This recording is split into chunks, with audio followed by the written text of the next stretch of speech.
आज की इस चर्चा में एक ऐसे डिजिटल फिनोमिनन पर बात होने वाली है जिसका नाम सुनते ही शायद थोड़ी हंसी आ जाए।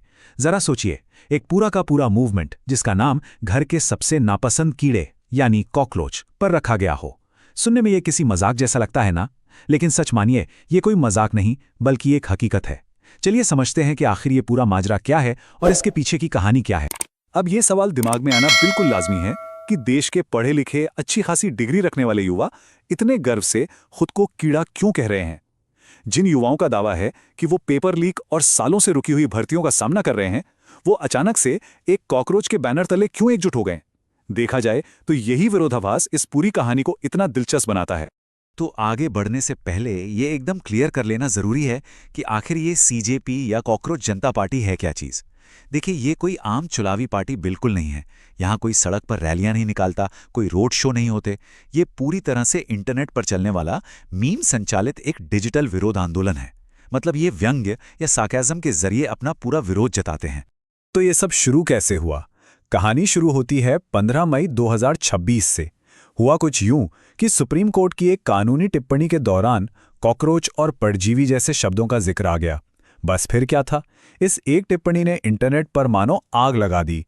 एक्स पर एक पोस्ट और एक साधारण से गूगल फॉर्म से जो सिलसिला शुरू हुआ, वो देखते ही देखते इंस्टाग्राम पर एक विशाल वायरल आंदोलन में बदल गया। अब यहाँ दो बिल्कुल अलग नैरेटिव देखने को मिलते हैं। एक तरफ आधिकारिक तौर पर यह स्पष्टीकरण आया कि वो टिप्पणी सिर्फ उन फर्जी डिग्री वालों के लिए थी जो पूरे सिस्टम को खराब कर रहे हैं। लेकिन दूसरी तरफ जो युवा इस आंदोलन से जुड़े हैं, उनका दावा कुछ और ही था। उन्हें लगा कि ये सीधे तौर पर उनके संघर्ष, उनकी बेरोजगारी और बेबसी पर किया गया एक प्रहार है। चलिए अब इनकी पात्रता मानदंड यानी एलिजिबिलिटी क्राइटेरिया पर एक नजर डालते हैं। बेरोजगारों और क्रॉनिकली ऑनलाइन रहने वालों की पार्टी। इस पार्टी में शामिल होने के लिए कोई झंडा उठाना या नारे लगाना जरूरी नहीं है। इसकी योग्यताएं सुनेंगे तो सच में हैरान रह जाएंगे। पहली क्वालिफिकेशन है घोर बेरोजगार होना। मतलब डिग्री तो हाथ में है लेकिन जॉइनिंग लेटर का कहीं अता पता नहीं। दूसरा, परम आलसी होना, यानी रजाई के अंदर लेटे लेटे ही देश बदलने का जज्बा रखना। तीसरा, हमेशा यानी 24/7 मोबाइल पर ऑनलाइन रहना। और चौथा, मीम के जरिए अपनी भड़ास निकालने में एकदम माहिर होना। असल में आज के युवाओं पर अक्सर जो ताने कसे जाते हैं, उसी को इस मूवमेंट ने अपना सबसे बड़ा हथियार बना लिया है। और इस अनोखी स्ट्रैटेजी का असर देखिए। इंस्टाग्राम पर इनके फॉलोअर्स की संख्या रातों रात 15 से 20 लाख के पार पहुंच गई। ये कोई छोटा मोटा आंकड़ा नहीं है।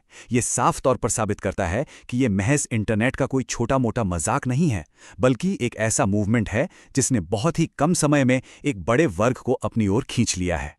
लेकिन क्या ये सब कुछ बस यूं ही हो गया? बिल्कुल नहीं। इस पूरी रूपरेखा के पीछे एक बेहद प्रोफेशनल और रणनीतिक सोच काम कर रही है।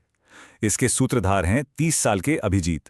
ये बॉस्टन यूनिवर्सिटी से पब्लिक रिलेशंस में मास्टर्स कर चुके हैं और इससे पहले एक राजनीतिक दल के लिए मीम आधारित कैंपेन भी चला चुके हैं।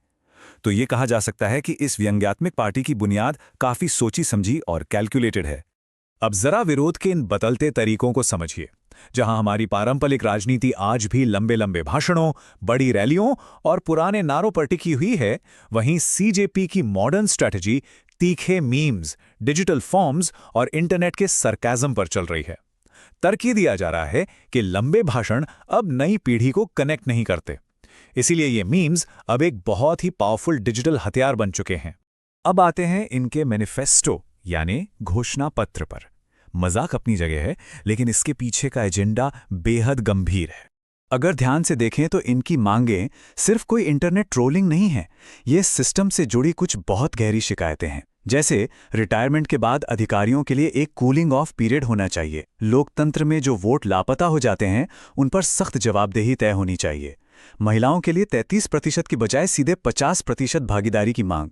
बेरोजगारी और महंगाई जैसे असली मुद्दों पर मीडिया का फोकस और नेताओं के दल बदलने पर एकदम सख्त रोक। इन स्पेसिफिक मांगों को देखकर लगता है कि इनके पीछे एक बहुत ही गहरी राजनीतिक समझ मौजूद है।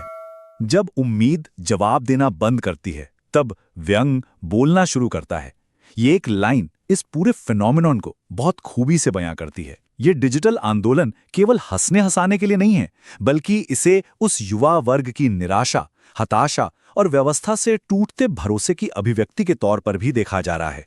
बाहर से देखने पर भले ही ये सब बहुत कॉमिक लगे, खुद को कीड़ा बताना, आलस्य को सेलिब्रेट करना और मीम वॉर लड़ना। लेकिन इस हंसी मजाक के ठीक नीचे एक बहुत ही गंभीर वास्तविकता छुपी है, जिसका सामना करने का दावा आज का युवा कर रहा है। बार बार पेपर लीक होना, सरकारी नौकरी के लिए खत्म होती उम्र की सीमा और सिस्टम से टूटता हुआ भरोसा। ये जो विरोधाभास है ना, यही इस मूवमेंट को इतना विचारणीय बना देता है। तो अंत में ये सब एक बहुत ही अहम सवाल खड़ा कर देता है। क्या ये कॉकरोच जनता पार्टी महज इंटरनेट का कुछ दिनों का तमाशा है जो आज है और कल गायब हो जाएगा, या फिर वास्तव में ये एक पूरी पीढ़ी के उस गुस्से और टूटे हुए भरोसे का लक्षण है जो हंसते हंसते ही सही लेकिन पूरी व्यवस्था को कटघरे में खड़ा कर रहा है? डिजिटल युग में विरोध का भविष्य क्या होगा? ये वाकई गहराई से सोचने वाली बात है।